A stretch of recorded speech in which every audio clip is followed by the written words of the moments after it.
Cães e gatos podem se alimentar de frutas e legumes à vontade, mito ou verdade? Essa afirmação também é um mito. Existem sim algumas restrições a respeito da ingestão de frutas e legumes para cães e gatos. Então, no contexto das frutas, nós podemos citar a uva. A uva ela tem um composto que, quando ingerido pelos nossos pets, pode desencadear insuficiência renal aguda.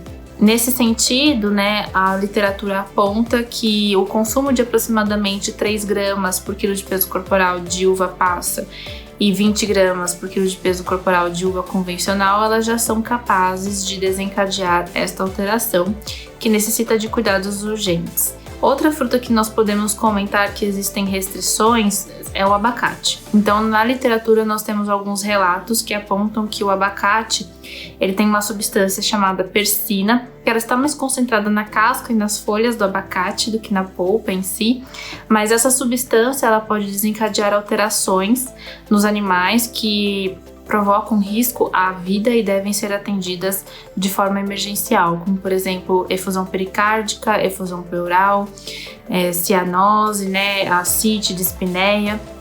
Então, apesar de que os autores eles comentam que não sabem quanto que deve ser fornecido para desencadear essas alterações, e apesar de que existe uma menor concentração da persina na polpa, que efetivamente seria a fornecida, nós evitamos fazer a recomendação de fornecer o abacate para os nossos pets.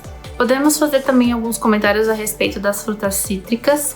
Elas não fazem mal para os nossos pets se eles forem saudáveis. Entretanto, se eles já tiverem histórico de gastrite, por exemplo, o uso, o consumo dessas frutas cítricas, ele deve ser pensado, deve ser controlado. No âmbito dos legumes, nós podemos falar a respeito da batata crua, A batata crua ela pode desencadear vômito e diarreia, uma gastroenterite importante nos pacientes que ingerem.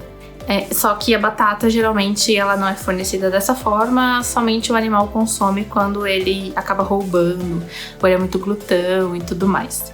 Nos demais legumes, que nós podemos comentar que existem algumas restrições, na verdade seriam não exatamente restrições, mas deve ser realizado um controle, porque alguns legumes eles têm uma composição, eles têm uma caloria, considerável, e quando o animal ele consome um alimento completo e balanceado, ele não precisa de outros alimentos, para suprir as suas necessidades, e tudo que é fornecido a mais acaba entrando como calorias extras. E alguns legumes, como por exemplo batata doce, inhame, mandioquinha, eles têm uma composição, uma quantidade calórica importante que eventualmente poderia provocar no futuro um ganho de peso, um sobrepeso ou uma obesidade, caso o consumo seja exagerado ou não seja controlado.